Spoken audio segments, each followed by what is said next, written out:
ఓం సమర్థ సద్గురు సాయినాథాయ నమః. శ్రీ సాయి లీలామృతం అధ్యాయం 27. విద్యానగర్ సత్సంగ సభ్యులు విజయ్ కుమార్, శరత్ బాబు, కృష్ణమూర్తి 1976లో అనసూయమాత అనే సిద్ధురాలి దర్శనానికి పరాడ్ సింగ్ చేరి ఆ సంస్థానాధ్యక్షుడు శ్రీ దోలే ఇంటికి వెళ్ళారు. అక్కడ బాబా పటముంది. వీళ్లతో మీ గురువు మీ వెంటే ఉన్నాడు, కొద్ది నిమిషాల ముందే వచ్చి వెళ్ళారు అన్నాడు. తరువాత ఆ వివరము అతడిలా వ్రాశాడు. ఆ ముగ్గురు అక్కడ బస్సు దిగిన క్షణంలోనే దోలే గారింటి వరండాలో ఒక దివ్యమైన కాంతిగోళము అందరికీ కొద్ది నిమిషాలు కనిపించింది. వాళ్ళు ఆ రోజు ఏదో విశేషం జరుగుతుంది అని అనుకుంటుండగా ఈ ముగ్గురు వచ్చి ఆ కాంతిగోళం దర్శనమిచ్చిన చోటే నిలబడ్డారు. తరువాత ఈ ముగ్గురు దోలేతో కలిసి అమ్మను దర్శించారు. ఆమె రామ్ రామ్ అని మీరే దేశం నుంచి వస్తున్నారు? దక్షిణ దేశం నుండి వస్తున్నారు. భగవంతుడే మీకు అవకాశం ప్రసాదించాడు. వీళ్ళు తమ గురువుగారిని మాస్టర్ అని పిలుస్తారు. మాస్టర్ అంటే దైవం అని గుణిగి ఆమె తన వేలితో తమ నాలుకను తాకి ఆ వేలితో తమ బ్రుకుటి తాకారు. అప్పుడు ఈ ముగ్గురు తమ సాధన గురించి అడిగారు. ఆమె మీరు భజనలు చేస్తారు, ఒకసారి చంద్రుడు నిశ్చలంగానూ ఒకసారి చంచలంగానూ ఉంటున్నాడు అన్నారు. గమ్యం ఎలా చేరాలి అని ఈ ముగ్గురు అడిగితే చెయ్యి పట్టుకొని నడవండి అన్నారు. ఈ ముగ్గురు అమ్మ అసలు మీరెవరు అని అడిగితే సత్యయుగానికి చెందిన అనసూయాదేవే తామని ఆమె చెప్పారు. తరువాత జరిగిన వివరాలు ఈ సత్సంగ సభ్యులు నాకిలా వ్రాశారు. మీరు సాయిబాబా ఉన్న పటాన్ని ఆమె ముందుంచాము. ఆమె ప్రత్యేకంగా 2-3 సార్లు దానిని తమ నాలుకతో తాకి దానిని ఒడిలో ఉంచుకొని పమిటతో కప్పి ఉంచారు. ఆ పటాన్ని చూస్తూ ఋషి ఇద్దరు ఋషులు ఒకరు గుర్రం మీద అన్నారు. సత్సంగము భజన శ్రద్ధగా చేస్తుంటే మనం కోరుకున్న మన ఆత్మీయులను కూడా శ్రీ సాయి అనుగ్రహిస్తారు. 1975లో మా తండ్రి గారైన క్రీస్తుశేషులు ఎక్కిరాల అనంతాచార్య తమ అనుభవము ఇలా చెప్పారు. ఒకనాటి మధ్యాహ్నం విజయవాడలో మంచం మీద కూర్చొని ఉన్నాను. కఫ్నీ తలగుడ్డ ధరించిన సాయిబాబా తలుపు నట్టుకొని నా గదిలో ప్రవేశించారు. నేను అది నిజమా కళ అని చూస్తుంటే ఆయన నా పక్కనే మంచం మీద కూర్చున్నారు. నేను మిమ్మల్ని పూజించను కదా, మీరు నా వద్దకొచ్చారేమిటి అన్నాను. నాకు అలాంటి ప్రాముఖ్యతలు ఏమీ లేవు, నాకు రావాలనిపించి వచ్చాను, రావద్దంటావా అన్నారు. తరువాత ఆయన లేచి నన్ను కౌగలించుకొని నేను నీలోకి వస్తున్నాను, అక్కడే ఉంటాను అంటూ నాలోకి వెళ్ళిపోయారు. అలా 7 రోజులు వరుసగా జరిగింది. అది తలచుకున్నప్పుడల్లా నా కన్నుల వెంట ఆనంద బాష్పాలు వస్తాయి. అలాగే కలిచేడులో ప్రతివారము శ్రద్ధగా సత్సంగం చేస్తుండేవారు. వాటిలో పాల్గొంటున్న సి సుబ్బరామయ్య అనే టీచరు శ్రీ అవధూత వెంకటయ్య వాటిలో పాల్గొంటున్న పి సుబ్బరామయ్య అనే టీచరు శ్రీ అవధూత వెంకయ్య స్వామి అనే సిద్ధపురుషుని తమ ఇంట సత్సంగానికి రమ్మని కోరాడు. ఇప్పుడు కాదులే, తర్వాత చూద్దాం అన్నారు స్వామి. సుబ్బరామయ్య 1977లో గురుపూర్ణిమ నాటికి శ్రీ సాయిలీలామృతం 13 పారాయణలు చేశాడు.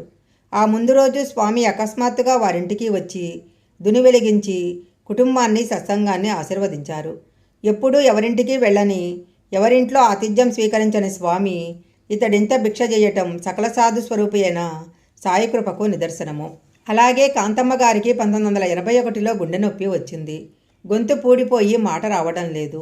ఒకరోజు స్వప్నంలో బాబా ఆమె మంచం పక్కన నిలబడి ఆమె మొరవిని నా పాదాలు తాకి నమస్కరించుకో, తగ్గుతుంది అన్నారు.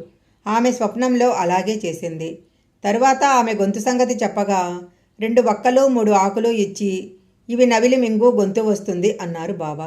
ఆమె అలానే చేసింది. తెల్లవారి ఆమెకు మెలకువ రాగానే గుండె నొప్పి, గొంతు నొప్పి తగ్గిపోయాయి. అలాగే సీతారాం మైన్స్లో పనిచేస్తున్న కె కోటయ్య నాయుడు బాబాకు ₹1 ముడుపు కట్టి మొక్కుకున్నారు. ఆ రాత్రి కాబూలీవాలా వేషంలో సాయి దర్శనమిచ్చి రేపటి నుంచి నీకు కొత్త జీవితం ఆరంభమవుతుంది అని ఇంగ్లీష్లో చెప్పారు.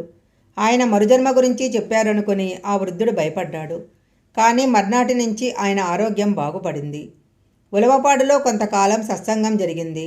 అప్పుడు కూడా ఎందరికో దివ్యమైన అనుభవాలు కలిగాయి. వారిలో చింతా లక్ష్మీనారాయణ శ్రద్ధగా పాల్గొంటూ ఉండేవాడు. ఒకరోజు వారి కుమారుడు బాబ్జీ 5 సంవత్సరాల వాడు వారింటిపై 3వ అంతస్తు నుంచి కింద అంతస్తులోని సన్షెడ్పై పడ్డాడు. అయినా అతడికేమీ దెబ్బ తగలేదు. అది చూసి ఆశ్చర్యపోతున్న తల్లిదండ్రులతో నేను పడుతుంటే బాబా నన్ను పట్టుకున్నారు అని చెప్పాడు బాబ్జీ. వల్లభాపురంలో పిసి వెంకటేశ్వర్లు సత్సంగాలు చేస్తున్నారు. అతడి సభ్యుల అనుభవాలు ఇలా ఉన్నాయి. శ్రీమతి జంగా కాంతమ్మకు బాబా గురించి ఏమీ తెలియదు. ఒకరోజు కృష్ణారెడ్డి అనే సత్సంగ సభ్యుడు ఒక బాబా పటం ఆమెకిచ్చి వారి ఎదురింటి కుమారస్వామికి ఇవ్వమని చెప్పాడు. ఆ పటం వచ్చినప్పటి నుంచే ఆమె కష్టాలన్నీ తీరిపోయాయి. అంతకుముందు ఆమె భర్తకు రోజు కలలో ఒక పిల్లవాడు కనిపించి బెత్తంతో కొడతానని బెదిరించేవాడు. ఆమె భర్త కేకలు పెడుతూ నిద్రలేచి తమ చేతికర్రతో ఆ పిల్లవాడు కనిపించిన చోట కొడుతూ ఉండేవాడు. ఆ పటం వచ్చినప్పటి నుంచి అట్టి కలలే రాక అతడు సుఖంగా నిద్రపోతున్నాడు. మరురోజు అతనికి కలలో ఒక స్త్రీమూర్తి కనిపించి నేను వెళ్ళిపోతున్నాను, ఇక రాను అని చెప్పి వెళ్ళిపోయింది. అప్పటినుంచి మరో బాబా పటం ఇంట్లో పెట్టుకొని ఆ పటం కుమారస్వామికిచ్చి ఈ దంపతులు భజన చేసుకుంటున్నారు. తరువాత జంగా కాంతమ్మ తన అనుభవం ఇలా వ్రాస్తున్నారు. నేను దూరదేశంలో ఉన్న ఒక వ్యక్తికి 30,000 రూపాయలు వడ్డీకిచ్చాను. పాపం అతనికి నష్టం వచ్చి పత్తా లేకుండా పోయాడు. మాస్టర్ గారిని దర్శించి ఈ విషయం చెప్పుకుంటే చరిత్ర పారాయణం చేసి అతనికి మేలు జరగాలని బాబాను ప్రార్థించమన్నారు. నేను అలాగే చేశాను. అతడు సెప్టెంబర్ 3, 1986న అంత దూరం నుండి వచ్చి ఏదో తెలియని ఆవేదనగా ఉన్నదని, నా బాకీ కొంతైనా జమ చెయ్యాలని కష్టపడి 500 రూపాయలు సేకరించగలిగానని చెప్పి ఆ పైకం ఇచ్చాడు. త్వరలో నా బాకీ పువ్వుల్లో పెట్టి తీరుస్తానని మాట ఇచ్చి వెళ్ళాడు. ఒకరోజు నా భర్తకు కలలో బాబా కనిపించి అతని మోకాల మీద కొట్టారు. ఎంతో కాలంగా అతనిని బాధిస్తున్న మోకాలు నొప్పి అంతటితో మాయమైంది. సత్సంగంలో మాకు ఎంతో ఆనందము కలుగుతున్నది. కుమారస్వామి ఇలా వ్రాశాడు. నా రెండవ కూతురు వివాహం చేశాం కానీ ఆమె ఎత్తింటి పరిస్థితులు తెలుసుకొని ఆమెను కాపురానికి పంపలేదు. మాస్టర్ గారిని అడిగితే శ్రీ సాయి లీలామృతం పారాయణ చేసి సమస్య బాబాకు చెప్పుకొని అమ్మాయిని అత్తగారింటికి పంపమన్నారు. నేను పారాయణ పూజ ప్రారంభించిన వారంలో మా అల్లుడు అతని తల్లి వచ్చి అమ్మాయిని తీసుకెళ్లారు. ఇప్పుడు అమ్మాయిని వారు ప్రేమగా చూసుకుంటున్నారు. అంతకుముందు భవిష్యత్ అంధకారంగా కనిపించి రాత్రిల్లో నిద్ర పట్టక ఆత్మహత్య చేసుకోవాలి అనుకునేవాణ్ణి. ఇప్పుడు సత్సంగాలకు హాజరవుతూ మనశ్శాంతి పొందుతున్నాను. శ్రీ సాయి లీలామృతం అధ్యాయం 27 సంపూర్ణం.